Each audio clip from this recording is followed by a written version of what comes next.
Before the Board of County Commissioners update the strategic plan for Pasco County, the administration looks for input from the workforce.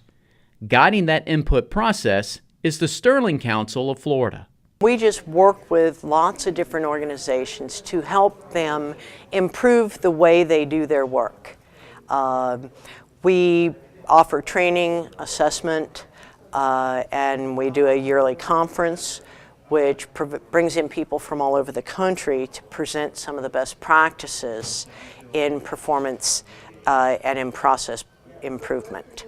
Before the process of a new strategic plan can begin, it's important for the management to understand the fundamentals. Purposes is multiple.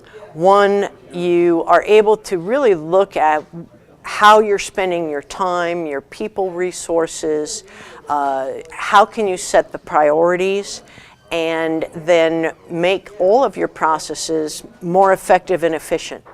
Almost everyone figures out ways to streamline some of the things that they're doing, which is almost a necessity in today's world. You know, we have fewer dollars, we have fewer people to do the work, but we don't want to give up on the customer service.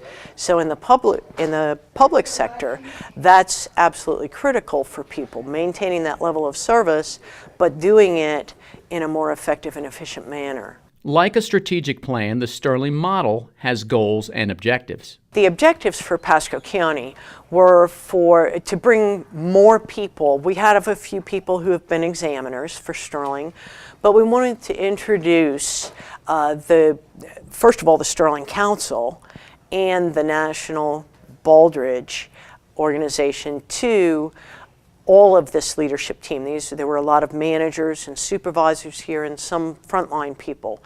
So to introduce more people to what this is all about, and then to give them an overview of the 7 categories that are engaged in the management system, so people could understand that it's a fully integrated system where a lot of things that folks get engaged in with like a Six Sigma or some of the other kinds of improvement processes don't really look at the whole enterprise, the whole organization.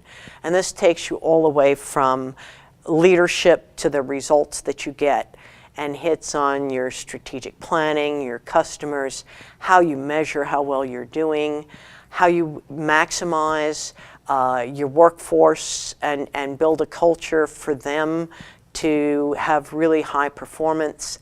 And then, as I say, the process piece, which is really everything that a county does, is one way or another a process.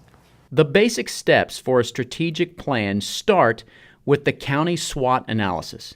That's strengths, weaknesses, opportunities, and threats. I think it will actually expand their thought process in many cases. If they've not been introduced to this broader model of the management system, then typically, if I'm the manager in a department or I work in a department, my whole focus is what I do every day. And I don't necessarily think outside of that how other areas of the county government impact everything, or how I might impact them.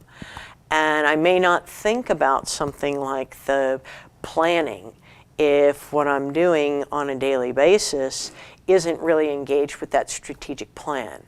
But I think that they'll have a broader scope. I think they'll think more about measurement and what kinds of measures they actually do have in place and don't have in place, so they can answer the question, how well are you doing and how do you know? Once management completes its SWOT results, that's when the Board of County Commissioners will begin meetings and their own discussions on the next strategic plan.